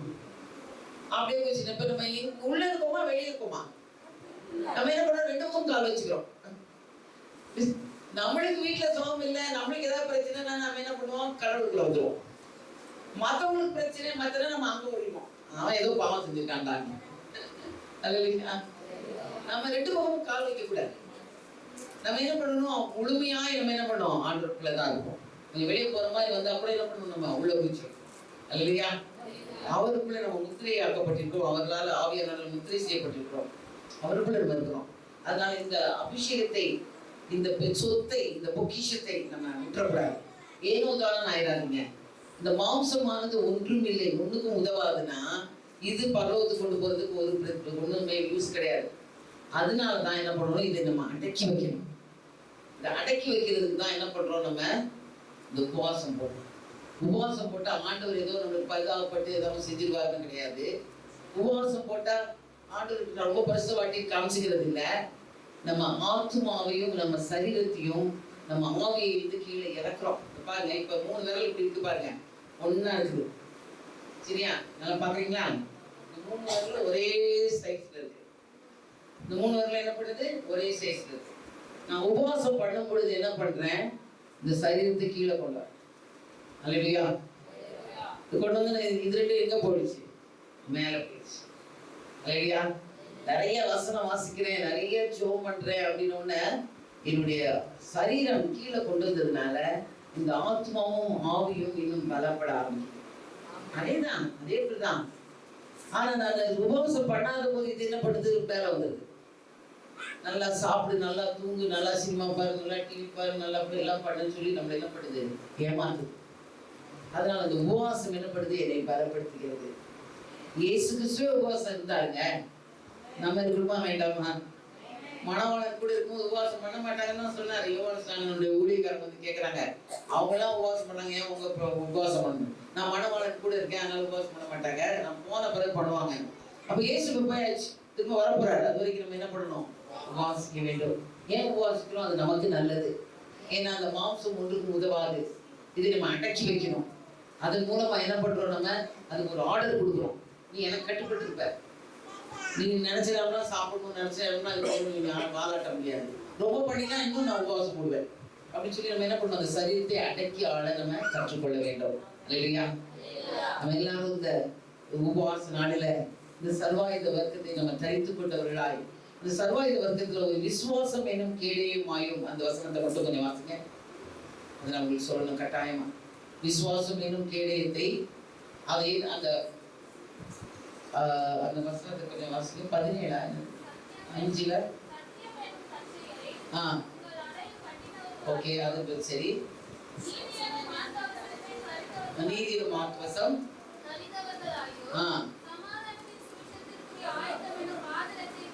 பாதரட்சினா ஷூ, சமாதானம் பண்ற ஷூ போட்டுக்கணும். ரோட்ல எங்கேயாவது சண்டை நடந்துச்சுன்னா நீங்க என்ன பண்ணக்கூடாது, ஓடி போய் என்னடா சண்டைன்னு பார்த்து இப்படி பண்ண நீ பண்ண போட்டு நல்லா தெரியுது நல்லா இருக்கணும் அப்படி தூண்டி விடக்கூடாது. என்ன பண்ணணும், நம்ம பிரிச்சு விட்டு சமாதானம் பண்ணணும். அல்லையா? சமாதானம் பண்றதுக்கு நம்ம ரெடியா இருக்கணும், பாதரட்சியை போட்டுட்டு. சரி, அடுத்தது பொல்லாங்கையும் அக்கினி ஆஸ்திரங்களை எல்லாம் அவித்து போடத்தக்கதான எல்லாத்துக்கு மேல விசுவாசம் கிடையாது. பாருங்க, அவன் அம்பு விட்டுட்டே இருக்காங்க, அம்பு விட்டுட்டே இருக்கான். நீங்க இந்த வில்ல அம்பு பார்த்துருக்கீங்கல்ல, அந்த அம்பு விடும் போது அது முன்னால அக்னி ஆஸ்திரம் வச்சிருக்கான். அதுல வந்து பெட்ரோல் பாம்பு போடுறான். பெட்ரோல் பாம்பு கேட்டிருக்கீங்களா? ஒரு சின்ன பாக்கெட்ல பெட்ரோல் வச்சு தீப்பச்சி தூக்கி ஒரு வீட்டுல தூக்கி போட்டுருவாங்க. அது போல இந்த அம்புல முன்னால ஒரு பெட்ரோல் பாம்பு வச்சிருக்கான். அது அடிச்சா எங்க வந்து மனசுல வந்து விழுது. மனசுல விழுந்த உடனே என்ன பண்ணும், நம்முடைய சிந்தனையை அது என்ன பண்ணும், குழப்பம். இந்த சிந்தனையை குழப்பணும்னா பக்கத்துல பக்கத்துல பக்கத்துல பத்த வச்சுக்கணும். ஒரு சிந்தனை ஒண்ணு தொடும், ஒன்னு சிந்தனை இன்னொன்னு தொடும், என்ன சிந்தனை இன்னொன்னு தொடும். ரோட்ல இப்ப போனோடனே அவனை பார்த்தா இருக்கும். எத்தனை பேர் காலம் எந்திரிச்ச உடனே சில மேல கோவத்தோட எந்திரிப்போம். எந்திரிச்சிருக்கீங்களா? ஒண்ணுமே நடந்திருக்காது, நல்லா தான் தூங்கி இருப்போம். காலம் எந்திரிக்கும் போதே எதுவுமே இருக்காது, யாரு மேலும் கோவமா எந்திரிப்போம்.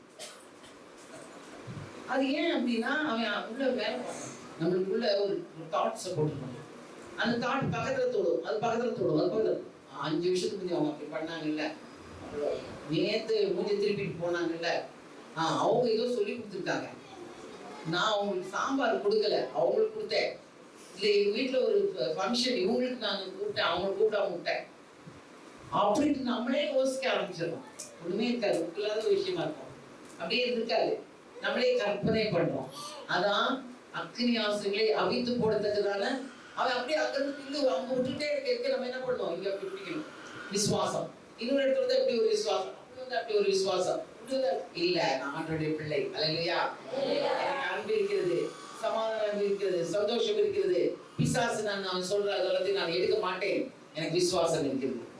அப்புறம் என்ன பண்ணணும், ஹெல்மெட் போடலைன்னா என்ன ஆகும், ரட்சிப்பையும் தலை சீராவை எடுத்துக்கொள்ள வேண்டும். தலை சீரானா என்னது, சீரானா கேசரி நினைச்சுக்காதீங்க. தலை சீரானா என்னது, ஹெல்மெட். ரட்சிப்பு நம்மளுக்கு எல்லாரும் ஹெல்மெட் இருக்கா? எத்தனை பேர் ஹெல்மெட் போடாம ஓடுறீங்க? எனக்கு தெரிஞ்ச ரொம்ப படிச்சவர், பயங்கர டாக்டர். அவரு அப்பா டாக்டர், அம்மா டாக்டரு, பையனும் பெரிய கம்ப்யூட்டர் இன்ஜினியரு.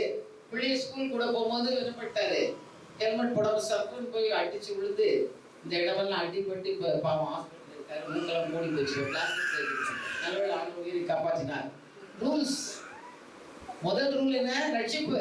தலைசிட்டா போட்டுக்குங்க. உடம்புல கால் போச்சு, கையில் போச்சுனாலும் ரிப்பேர் பண்ணிக்கலாம். மூளை போச்சுன்னா பிரெயின் டேமேஜ்னா அடிட்டா தான் போயிடுவோம். அடுத்தாப்புல வலது கையில் என்ன இருக்குது, இருபுறம் கருப்புள்ள பட்டயம், ஆவிக்குரிய பட்டயத்தை கையில் எடுத்தவர்கள் ஆயும். அப்ப ஆவிக்குரிய மண்டலத்துல எல்லாமே நம்மளை பாதுகாக்க இது ஒண்ணுதான் பிசாச தாக்க. சொல்லலாமா? அல்லேலூயா. முதல்ல ஹெல்மெட் போட்டுக்கணும், கால்ல ஷூ போட்டுக்கணும், பெல்ட் போட்டுக்கணும், ஷீல்டு போட்டுக்கணும், விசுவாச கேடு எடுத்துக்கணும். எல்லாமே அவன் ஏதாவது பண்ணா நம்ம பாத்துக்கிறதுக்கு. இது மட்டும் தான் என்ன பண்ணணும், அவனை குத்தி விரட்டுறதுக்கு. வசனத்தை சொல்லி சொல்லி ஜெபிக்கணும். இல்லையா? இன்னொன்று பேனா கத்தி வச்சிருந்தீங்கன்னா என்ன பண்ணலாம், யாராவது பேனா கத்தி வச்சிருந்தா என்ன பண்ணலாம், அவனே உங்க கையை மடக்கிடுவான். என் கத்தி கொஞ்சம் பெருசா இருந்துச்சுன்னா என்ன பண்ணுவான், ஐயோ ரொம்ப பக்கத்துல போக முடியாது, கொஞ்சம் தள்ளி நிற்பான். பெரிய கத்தி இருந்தா அவனும் தள்ளி தான் நிற்பான். நான் சொல்லிட்டு அடிப்பேன் இல்ல, அப்ப நிறைய வசனங்கள் நான் எனக்கு தெரிய பிசாசை பக்கத்துல வர முடியாது. நான் அதை சொல்லி சொல்லி ஜெபிக்க முடியும். பாருங்க, ஒரே ஒரு பகுதி தான் நமக்கு காலியா கிடக்கு, முதுகு. அல்லேலூயா. ஆண்டவருடைய போர் செய்த வீரர்கள் நாம் முன்னால் தான் போனோம், பின்னால திரும்பி பார்க்க கூடாது. அல்லேலூயா. இயேசுவின் பின்னே நான் செல்வேன், திரும்பி பார்க்க மாட்டேன், திரும்பி பார்க்க மாட்டேன்.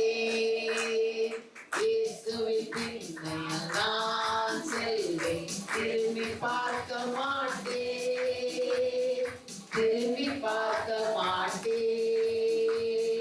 சிலுவையின் முன்னால் உலகமே பின்னால், சிலுவையின் முன்னால் உலகமே பின்னால்.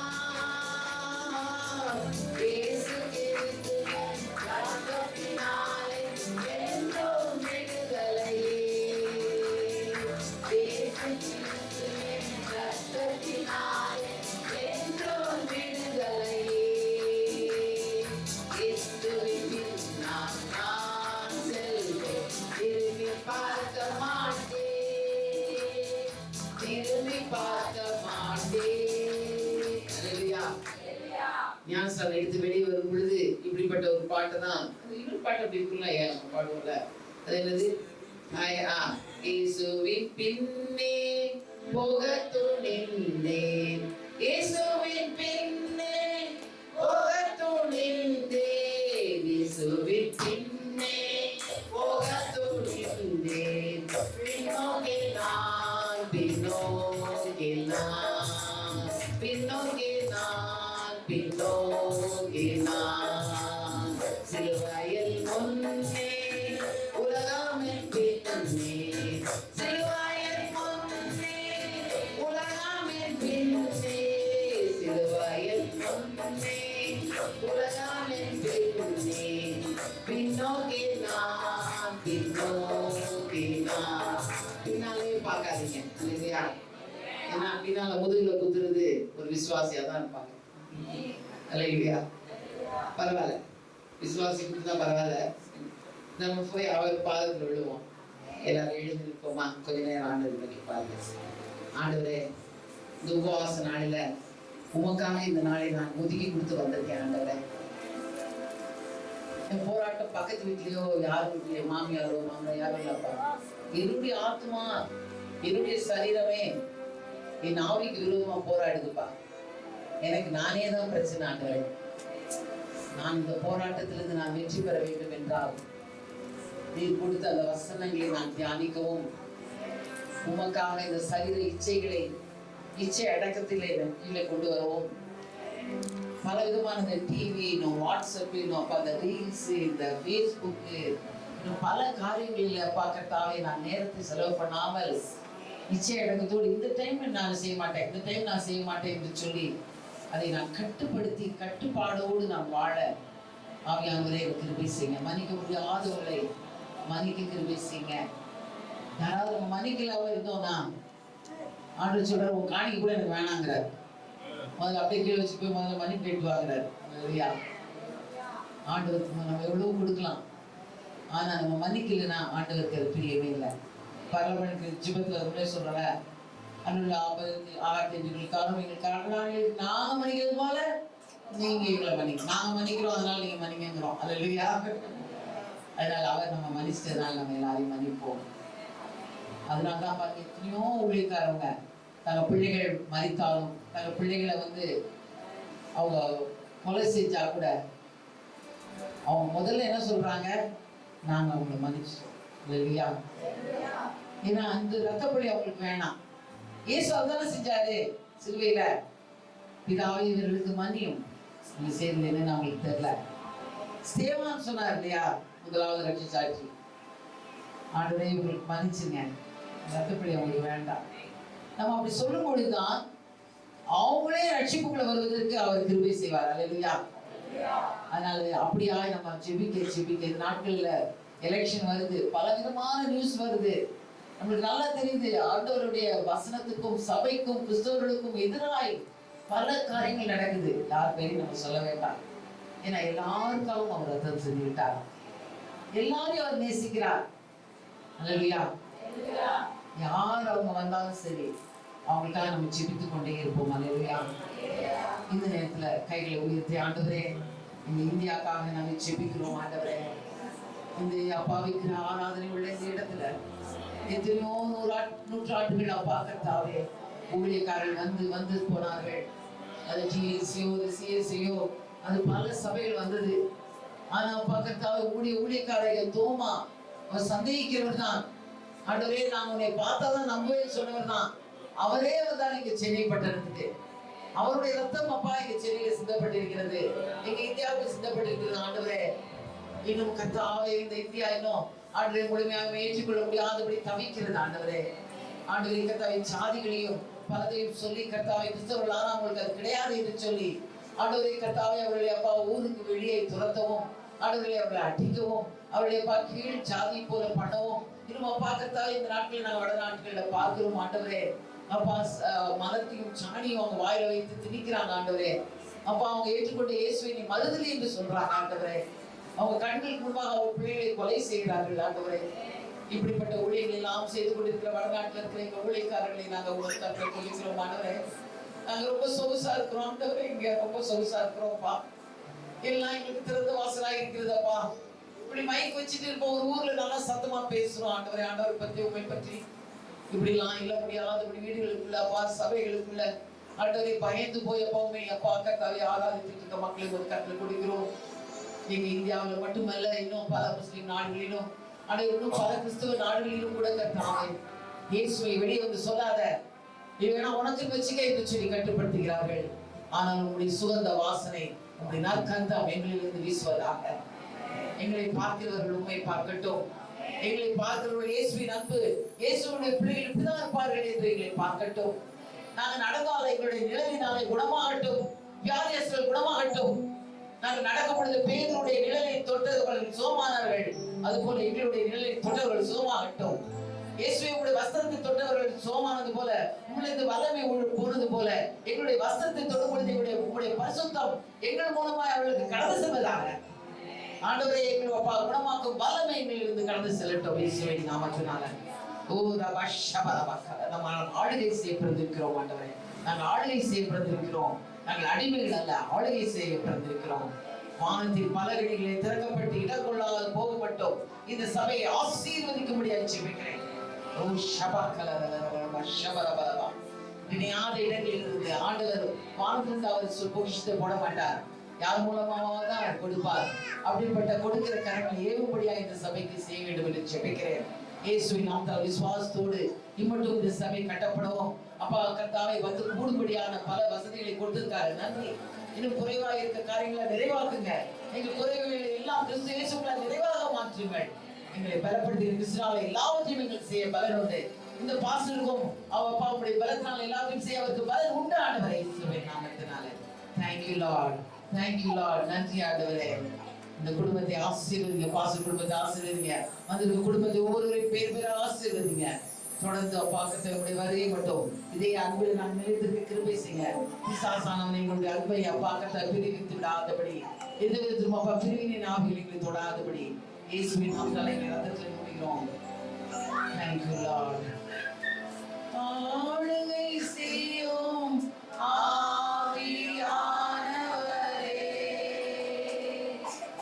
பலியாய் தந்தேன் பரிசுத்த ஆண்டவரே, ஆவியானவரே, என் ஆற்றலானவரே,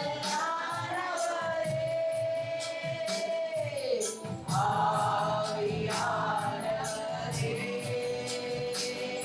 என் ஆற்றலானவரே,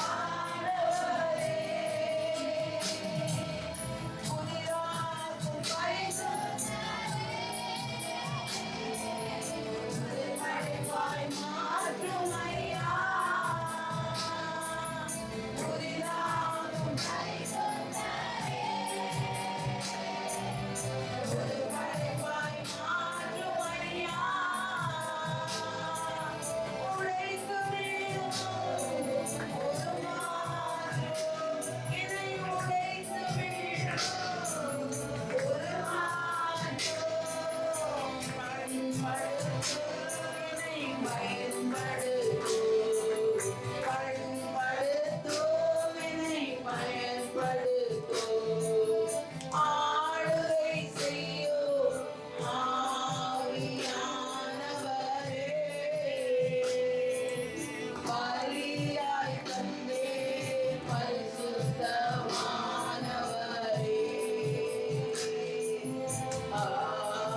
பரிசுத்த ஆவியானவரே எங்களை ஆளுகை செய்து தொடர்ந்து உடைய நாம மகிமைக்காக இந்த சபை அப்ப எழுப்பப்பட்டு உடைய நாமத்துக்காக பலரை இந்த இடத்துல கொண்டு வந்து ஒரு அப்பா ஒரு கலங்கரை விளக்கமாக இந்த இடத்துல பலர் அப்பா திசை தெரியாமல் இருக்கிறவர்கள் வந்து தங்கும் அடைக்கலம் தேடி ஓடி இருக்கிறார்.